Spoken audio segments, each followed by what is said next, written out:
नमस्ते दोस्तों। Industrial hygiene occupational health में ये एक इंस्ट्रूमेंट है जिसको हम कहेंगे digital TDS meter, total dissolve solids.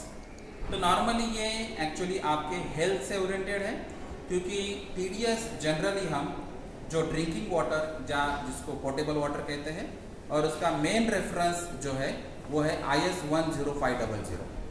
तो अगर आप ड्रिंकिंग वाटर या पोर्टेबल वाटर का अगर आप कुछ पैरामीटर चेक करना चाहते हैं तो आपको IS 10500 चेक करना चाहिए।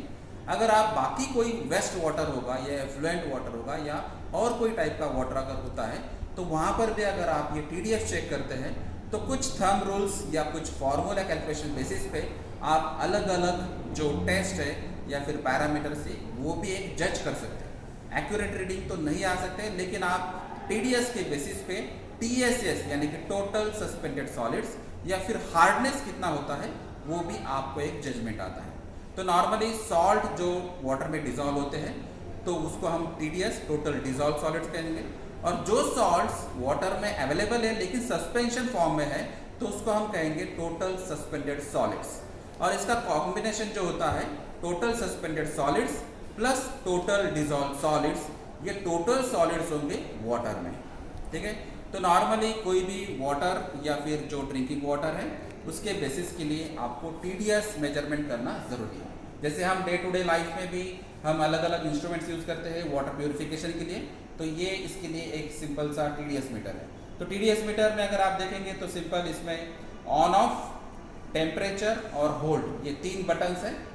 तो ऑन ऑफ आप कर सकते हैं किस टेम्परेचर पे आप TDS ले रहे हैं, और फिर इसको होल्ड भी कर सकते हैं कि ये जो मैंने अभी रीडिंग लिया है तो एग्जैक्ट ये रीडिंग क्या है, तो उसको होल्ड भी कर सकते हैं। तो उसके लिए सिंपल ये अगर आप डिटेल में चेक करेंगे तो इसमें 2 इलेक्ट्रोड्स हैं, और ये इलेक्ट्रोड्स के बेसिस पे इलेक्ट्रिकल कंडक्टेंस यहाँ पे अवेलेबल होगा, और इलेक्ट्रिकल कंडक्टिविटी प्रिंसिपल के बेसिस पे आपको डायरेक्ट DDS के जो रीडिंग्स है वो डिजिटल फॉर्म में डिस्प्ले हो जाएंगे। तो सिंपल मैं इसमें अभी ये कैप में मैं वाटर ले रहा हूँ, यानी कि ये रिसीवर है।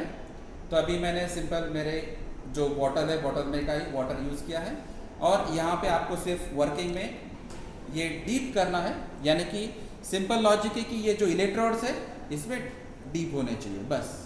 तो अगर इसमें मैं अभी डीप करता हूँ तो अभी 0 रीडिंग है फिलहाल, तो यहाँ पर अभी जो एक्सेस वाटर होगा वो निकल जाएगा, मिनिमम जितना वाटर है उसके बेसिस पे रीडिंग आएगी। तो ये नॉर्मली अगर मैं RO वाटर यूज़ कर रहा हूँ तो बहुत सारी जगह लेस देन 50 यहाँ पे TDS हो सकता है। तो ये 50 यानी कि पार्ट्स पर मिलियन ppm में होगा, या फिर मिलीग्राम्स पर लीटर भी हो सकता है। ठीक है, तो यहाँ पर ये सॉलिड्स सिर्फ लेस देन 50 यहाँ पर अवेलेबल है। जैसे कि यहाँ पे अभी अप्रोक्सीमेट अगर आप देखेंगे तो 66 रीडिंग है, यानी कि 66 पार्ट्स पर 1 मिलियन ऑफ वाटर मॉलिक्यूल्स।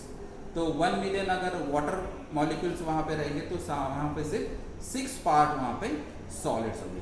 तो यहाँ पर ये डिजॉल्व सॉलिड्स अलग अलग हो सकते हैं, डिपेंड से आपका एरिया कहाँ पे है, उस एरिया के हिसाब से जो भी वाटर अवेलेबल होगा उस हिसाब से अलग अलग डिजॉल्व सॉलिड्स यहाँ पे हो सकते हैं। अगर आपको अलग से हार्डनेस चेक करना है, जैसे कि कुछ जगह कुछ विलेज एरियाज में हार्ड वाटर अवेलेबल होता है, तो वहाँ पर आपको हार्डनेस में, यानी कि हार्ड वाटर जब हम कहते हैं तो वहाँ पर कैल्शियम और जो मैग्नीशियम है उसके डेरिवेटिव्स वहाँ पे रहते हैं, यानी कि कैल्शियम कार्बोनेट्स या कैल्शियम बाइकार्बोनेट्स या मैग्नीशियम कार्बोनेट्स या मैग्नीशियम बाइकार्बोनेट्स, या फिर सल्फेट्स भी हो सकते हैं, नाइट्रेट्स भी हो सकते हैं।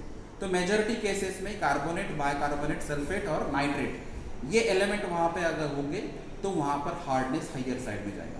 उसमें भी 2 पार्ट है, एक टेम्पररी हार्डनेस और परमानेंट हार्डनेस। तो सिंपल बॉइलिंग प्रोसेस से भी टेम्पररी हार्डनेस निकल जाएगा, और जो परमानेंट हार्डनेस है शायद उसके लिए आपको सॉफ्टनर जो है सॉफ्टनर इक्विपमेंट यूज़ करना होगा, या फिर कैटाइन एनायन एक्सचेंज रेजिन्स भी आप यूज़ कर सकते हैं, और उसके बेसिस पे जो भी एलिमेंट्स हैं वो एलिमेंट्स आप रिमूव कर सकते हैं, और उसके बाद ही सॉफ्ट वाटर जिसको कहा जाता है, यानी कि हार्ड वाटर जो है, जो भी सॉफ्टनर आप यूज़ कर रहे हैं या फिर एक्सचेंजर यूज़ कर रहे हैं, उसके बाद में soft water as a product आएगा, और फिर वो सॉफ्ट वाटर आप वहाँ पे यूज़ कर सकते हैं। तो हार्ड वाटर ड्रिंकिंग के लिए भी रिकमेंडेड नहीं है, इवन गार्डनिंग के लिए भी रिकमेंडेड नहीं है। तो आपको पहले टेस्ट करना होगा TDS टेस्ट, अगर आपको लगता है TDS में प्रॉब्लम है तो आपको हार्डनेस टेस्ट भी करना होगा। और उसके अलावा अगर आपका इंडस्ट्रियल रिलेटेड वाटर है तो आपको alkalinity, acidity, COD, BOD, DO और हेवी मेटल्स, ये बहुत सारे पैरामीटर्स आपको चेक करने होंगे। अगर आप IS स्टैंडर्ड और गवर्नमेंट के स्टैंडर्ड्स के हिसाब से जाएंगे, 100+ टेस्ट अवेलेबल है।